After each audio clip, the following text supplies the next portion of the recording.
April 2026 ಮಹಿಳಾ ಮೀಸಲಾತಿ ಬಿಲ್ನ ಫಲಿತಾಂಶವನ್ನ ಪ್ರಕಟಿಸಿದಾಗ ಭಾರತದ ಗಲ್ಲಿ ಗಲ್ಲಿಗಳಿಂದ ಹಿಡಿದು ಸಂಸತ್ತಿನವರೆಗೆ ಎಲ್ಲರೂ ಆಶ್ಚರ್ಯಚಕಿತರಾಗೋದ್ರು. ಬಿಜೆಪಿ ಕಾಂಗ್ರೆಸ್ ಆಡಳಿತ ವಿಪಕ್ಷಗಳ ನಡುವೆ ಸೋತು ಹೋಗಿದ್ದು ಮಹಿಳೆಯರ ಹಕ್ಕು ಅಧಿಕಾರಗಳು. ಮಹಿಳಾ ಮೀಸಲಾತಿ ಬಿಲ್ ಸೋಲೋದಕ್ಕೆ ಏನ್ ಕಾರಣ? ಇವತ್ತು ಈ ಬಿಲ್ಲಿನ ವಿರೋಧವಾಗಿ ಅವರು ಮತ ಹಾಕಿರೋದು ಬಹಳ ವಿಷಾದಕರ ವಿಷಯ ಆಗಿರ್ಬೋದು.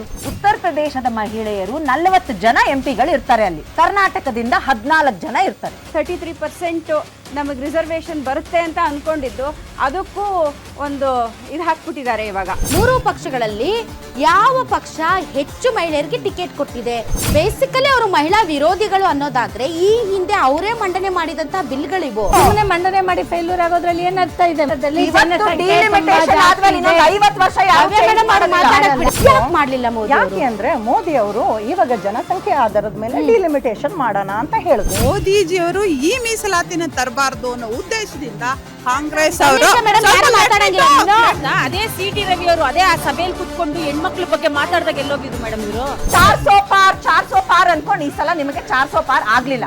ನೀವು ಯಾವ ಆಧಾರದ ಮೇಲೆ ಮಹಿಳೆಯರ ಹಕ್ಕು ಅಧಿಕಾರಗಳನ್ನ ಅವರಿಗೆ ಕೊಡೋದಕ್ಕೆ ನೀವು ವಿಂಗಡಣೆ ಅನ್ನುವಂಥದ್ದನ್ನ ಯಾಕೆ ಮಧ್ಯದಲ್ಲಿ ತಿರುಗ್ತೀರಿ? ರಾಧಕ್ಕ ಪಂಚಾಯಿತಿ ವೀಕ್ಷಿಸಿ ಬೆಳಗ್ಗೆ 10 ಗಂಟೆಗೆ.